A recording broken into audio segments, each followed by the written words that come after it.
everyone, I'm Kathryn and I'm starting a new series called Book Discuss. So I got this book from my library in Ypres in the armoire of free books, and I originally thought that it was a collection of short stories written by expats, but it turns out they're a bunch of essays.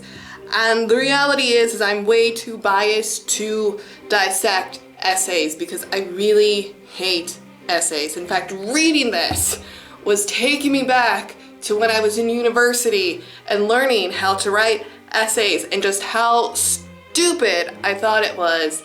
Essays are short stories with fancy punctuation. That's it. They don't help your story. They're stupid. I hate them. So instead, I thought it would be interesting to have a discussion on the topic that each writer wrote, because that is sort of the point of an essay, to propose something and make people have discussions and think. And so we're doing Shock Therapy by Melanie Billings-Yun.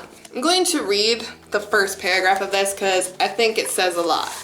Culture shock. Never, I sneered. That was for the naive. I was educated, had studied abroad. I was prepared. I had read every book I could get my hands on about the countries we were moving to.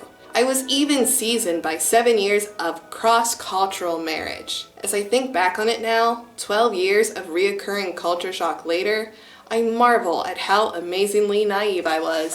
So basically, this woman is stupid. And that's not a diss to her. It's just, this is something that I experience so many times where you come across people that are like, how can you experience culture shock in Europe? It's like the same as America. And it's like, wow, just wow.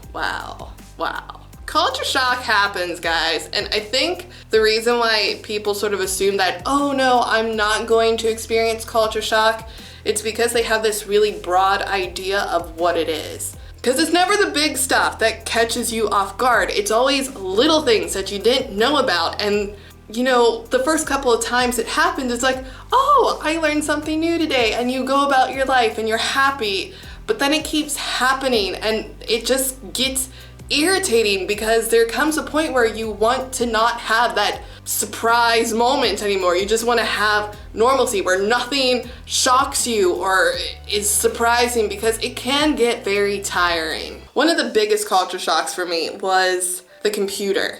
It never occurred to me that the keyboards would be different. Like, I had mentally prepared myself that computers in France would probably have everything in French. But it never occurred to me that our keyboards would be completely different. And I mean, it makes sense because they have all these extra letters with accents that they'll need to type out. But it just made my life a complete hell because I didn't know how to type on a French computer. And I mean, I still sort of do now, but it slows me down.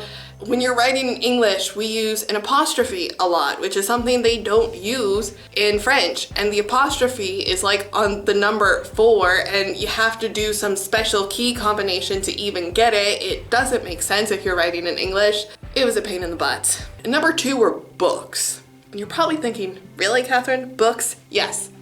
This is a French book. Notice how it's written on the spine here. This is an English book. Notice how it's written on the spine here. They're going in 2 completely different directions.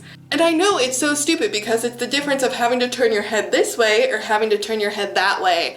But that just blew my mind, and it's something that annoyed me. Because I feel that the French way makes it so much more difficult to read the books. Though I imagine if you're French, you would probably look at the English way and think, it makes it so much more difficult to read the books. But yeah, those are 2 little culture shocks that I experienced when I was in France. But even though France, the US, and even Belgium are developed nations, they have healthcare, they have consumerism, like each country is very different. I would even say that just coming from France and going to Belgium, I experienced culture shock because it's just, places are different, people do different things. And I would say if you're somebody that's like, I'm not going to experience culture shock, that it's just so stupid. Like, that's not even naive, that's like a special kind of stupid in my opinion, because you're setting yourself up by saying, oh, I know everything about everything, and you don't. There's going to be stuff that it's like, oh yeah, okay, you do it that way. That's different. And that's a saying that you will learn a lot when you go abroad is, oh, that's different. It's not right, it's not wrong, it's different. An interesting culture shock I experienced in Belgium was the fact that doctors come to your house and it doesn't cost an arm and a leg for that to happen. To this day, it's like, oh my goodness, like the doctors come to your house, guys. Like, do you know how filthy rich you have to be for that to happen in the US? I don't even know if Bill Gates is rich enough for that. I know that a lot of you watching come from different places and you've moved or you've traveled, so I love to hear what culture shocks you guys have experienced while traveling or living abroad, because culture shocks are like the greatest thing, because sometimes foreigners will notice things that we as the citizens just take for granted or really never notice, that it really makes you think of, oh yeah, that is different. Why do we do that? And I think that's really fun to discuss, like, oh, well, why do you do it this way and why do we do it that way? Because then you learn so much more about each other and your perspective cultures. That's just my opinion though. I'm looking forward to the next essay in this book because I think it's gonna be interesting. That's what I have for you guys today. If you enjoyed this video, be sure to give it a thumbs up or a thumbs down. The algorithm doesn't care as long as you interact with my videos. I'd also love to hear your feedback on this one. What can I do better? What wasn't good? Tell me in the comments below, and be sure to share your experiences with me because I love hearing from you guys. If you're new here, be sure to hit that subscribe button. And if you want to support this channel, be sure to share it with your friends, family, and strangers on the internet because that helps out a lot. I'll see you guys in the next video. Tootsies, my applesines. I really need to start writing things down because I remember having something happen to me and I thought, oh, this will make a great outro to my videos, but I can't remember what it is, which makes this outro so anticlimactic, but for the life of me, I can't remember what it is, and now I have no outro for you, so here's to hoping this is 20 seconds long.